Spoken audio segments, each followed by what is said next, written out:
আজকে অনেক ক্ষুধা লাগছে, তার উপরে বাসায় আজকে সারাদিন গ্যাসও নাই। কিভাবে রান্না করব, কিভাবে খাবো এটা নিয়েই চিন্তায় ছিলাম। পরে আমরা এই কুকার দিয়ে আজকে ইলেকট্রিসিটির মাধ্যমে দুজন মিলে অনেক সুন্দরভাবে 4-5 জনের খাবার রান্না করে ফেললাম। আসসালামু আলাইকুম এভরিওয়ান, কি অবস্থা সকলের? আশা করি সবাই ভালো আছেন। এটা হলো একটা সুইট পামকিন বক্স, যেটার মধ্যে হলুদের গুঁড়া, মরিচের গুঁড়া, লবণ সবকিছুই কিন্তু অনেক সুন্দরভাবে রাখা যায়। মেইন যেই কুকারটা রয়েছে সেটার সাথে আমি এই ছোট মিনি কুকারটা ফ্রিতে পেয়েছি। এটার মধ্যে চাইলে তরকারি, ভাত সবকিছুই সুন্দরভাবে রান্না করা যাবে। আজকে এই দুইটা কুকার দিয়েই কিন্তু আমাদের বাসার সবার রান্না বান্নার কাজ হবে। ভাগ্যিস এই কুকারগুলো আমি আগে থেকেই অর্ডার করে রাখছিলাম, তা না হলে তো আজকে বাসার সবাইকেই না খেয়ে থাকতে হতো। রান্না বান্নার কাজ মেয়েদের, তারপরও আজকে ভাবলাম যে সুমাইয়াকে রান্নার কাজে আমি একটু হেল্প করি। এন্ড রাতের জন্য কি কি রান্না করা যায় এটাই ভাবতেছিলাম। পরে অনেক চিন্তা করে দেখলাম যে অনেক দিন ধরে নুডলস খাওয়া হয় না। সাইফানও কিন্তু নুডলস অনেক পছন্দ করে, তাই ভাবলাম যে ভাত রান্না করার পাশাপাশি সাইফান এবং আমাদের জন্য নুডলস রান্না করি। এদিকে আমরা ভাত রান্না করার জন্য যে মিনি কুকারটা আছে সেটার মধ্যে চাল এবং পানি দিয়ে রান্নাতে বসিয়ে দিই। আর এটাতে রান্না করব নুডলস। এটাতে কিন্তু চাইলেই খুব অনায়াসে 4 থেকে 5 জনের খাবার খুব সুন্দরভাবে রান্না করা যায়। এটার লুকিংটা যেমন সুন্দর, কাজটাও কিন্তু দারুণ। আজকের যে নুডলসটা রান্না করা হয়েছে সেই নুডলসটা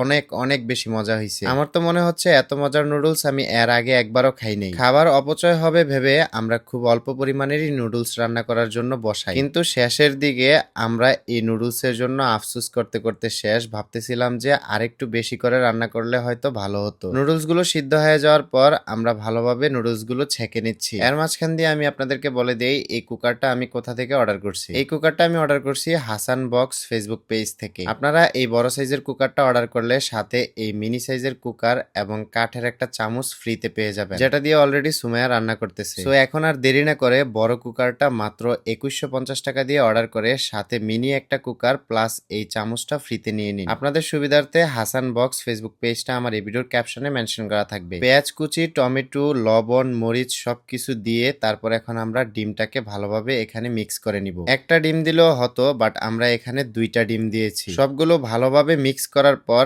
এখন আমরা যে সিদ্ধ নুডলস গুলো আছে সেগুলো এখানে দিয়ে দিলাম। এই তো এখন নুডলস গুলোকে ভালোভাবে মিক্স করে দেন নাড়িয়ে নিলেই কিন্তু আমাদের নুডলসটা রেডি হয়ে যাবে। আরেকটা জিনিস দিতে মনে ছিল না, নুডলসের যে মশলাগুলো সেগুলো কিন্তু আমি দিয়ে দিলাম। আর বিশেষ করে এই নুডলসের মশলাটার কারণেই কিন্তু নুডলসটা খেতে অনেক মজা হয়। পাশাপাশি সুমাইয়া ধনিয়া পাতা কুচি করে রাখছিল, সেগুলো উপরে দিয়ে দিলাম। এই হলো আজকে আমাদের নুডলসের ফাইনাল লুক। দেখতেই কতটা সুন্দর লাগতেছে। সাথে হট টমেটো সসটা দিতে ভুলে গেছিলাম, তাই লাস্টের দিকে আমরা একটু হট টমেটো সস দিয়ে দিলাম। এবার আমাদের নুডলসটা খাওয়ার জন্য একদমই রেডি। নুডলসের পাশাপাশি ভাত রান্না করার জন্য যে ভাত বসিয়েছিলাম সেই ভাতটাও কিন্তু অলরেডি রান্না হয়ে গেছে। সাইফানও নুডলস খাওয়ার জন্য আগে থেকে এখানে এসে বসে আছে। এর আগে আমি তাকে আমাদের সাথে বসে নুডলস খেতে দেখি নাই, কিন্তু এবার সে অনেক মজা করে নুডলস খাচ্ছে। ইলেকট্রিক কুকার দিয়ে যে খাবার এতটা মজা হয় এটা তো আগে জানতাম না। এখন থেকে ভাবতেছি যে কোথাও গেলে সাথে করে এই কুকারটা নিয়ে যাব। এর ফলে কোথাও গেলে যে খাবারের অসুবিধা হয় সেটা হয়তোবা আর হবে না। তো আজকের ভিডিওটা এই পর্যন্তই। সবাই ভালো থাকবেন, সুস্থ থাকবেন। আল্লাহ হাফেজ।